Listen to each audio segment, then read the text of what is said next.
아이 좋아 눈 좋아. 안녕하세요. B&B 강남 밝은 세상 안과 이경식 원장입니다. 네, 오늘 우리가 알아볼 주제는 포도막염인데요. 포도막염 단어가 조금 생소하게 느껴지실 수 있는데 충혈이 되고 눈에 좀 통증이 있고 시력이 좀 떨어지고 불편해서 안과에 가셨을 때 단순히 그냥 결막염 정도라고 생각하셨다가 막상 진료를 보고 나니까 포도막염이라는 얘기를 들으신 분들이 있으실 수 있을 것 같아요.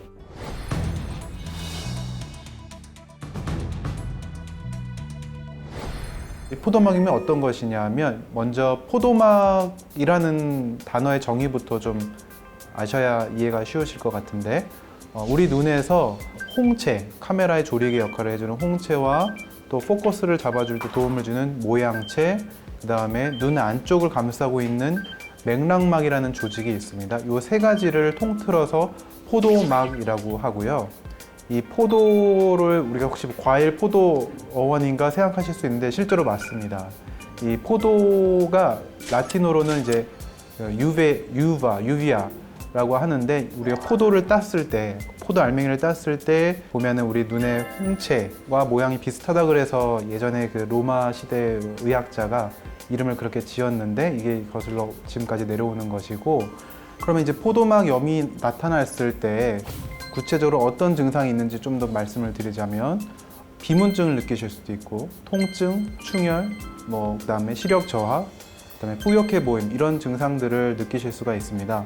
이 위치에 따라서 증상이 조금 다른데 눈 앞부분에서 생기는 포도막염일 경우에는 우리가 앞포도막염이라고 이제 명칭을 칭하게 되는데 이럴 경우에는 충혈, 그다음에 통증, 시력 저하, 뿌옇게 보임 증상을 느낄 수가 있겠고요. 그 다음에 눈의 중간 부분에서 나타나는 포도막염을 우리가 중간 포도막염이라고 부르게 되고 이럴 경우에는 시력 저하, 그다음에 뿌옇게 보임 이런 증상 느끼게 됩니다. 그 다음에 눈의 후편, 뒤편에서 이제 포도막염이 생길 때는 후포도막염이라고 명칭을 칭하고 이때도 마찬가지로 뿌옇게 보임, 시력 저하를 느낄 수가 있습니다.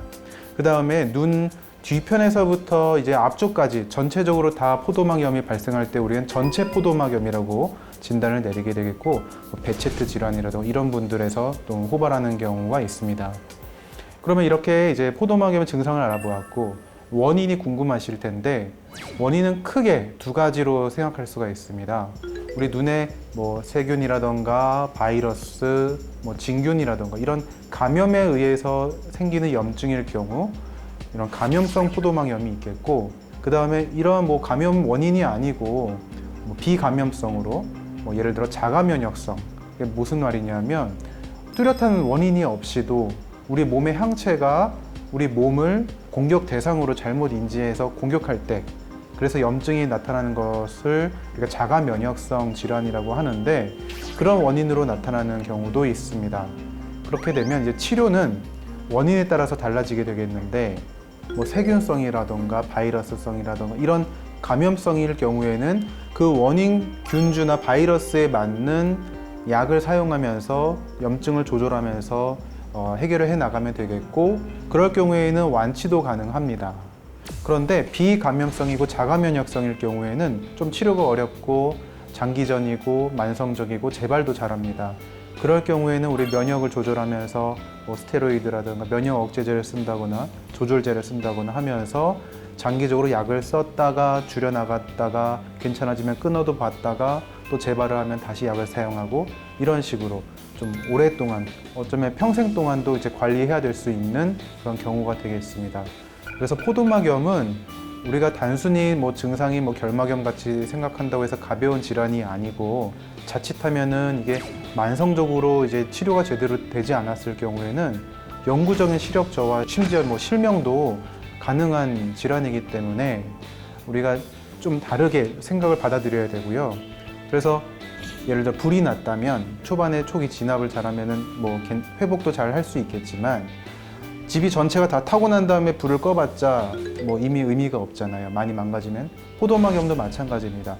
우리가 초반에 염증이 좀 있고 시력이 떨어지고 불편감 있을 때 바로 안과에 가셔서 원인을 찾고 치료가 잘 개입이 된다면 회복도 빠르고 잘 되고 별 후유증도 없을 수가 있는데 너무 장기간 방치해 놓은 상태에서 시력도 심하게 이미 떨어지고 여러 가지 합병증, 예를 들어서 백내장도 생길 수가 있고 안압이 올라가면서 녹내장이 생길 수도 있고 또 염증이 심한 경우에 망막 박리가 생기는 경우도 있고 그렇거든요. 이렇게 심한 합병증까지 동반된 상태에서 이제 치료를 한다면 치료를 하더라도 회복 후에도 염증 가라앉을 수는 있겠지만 이미 염증으로 인해서 나타났던 이런 합병증들은 고스란히 남을 가능성이 높기 때문에 초반에 잘 관리하시고 그때그때 정기적으로 경과관찰도 받으시면서 조금이라도 악화 소견이 있으면 약을 좀 더 세게 한다던가 그렇게 관리하면서 해야 되는 질환이 포도막염이 되겠습니다. 그래서 이런 증상들 아까 말씀드렸던 충혈, 뿌옇게 보임, 눈 통증, 비문증 이런 증상들을 느끼셨을 때는 바로 좀 빨리 가셔서 원인을 찾으시고 잘 치료받으시는 것이 눈 건강을 지키는 큰 기본 수칙이 되겠습니다. 네, 오늘 포도막염에 대해서 알아보았고 오늘 내용이 도움이 되셨다면 좋아요와 구독, 알람 설정 부탁드립니다. 네, 다음에 또 아이조와 좀 더 알찬 내용으로 찾아뵙도록 하겠습니다. 감사합니다.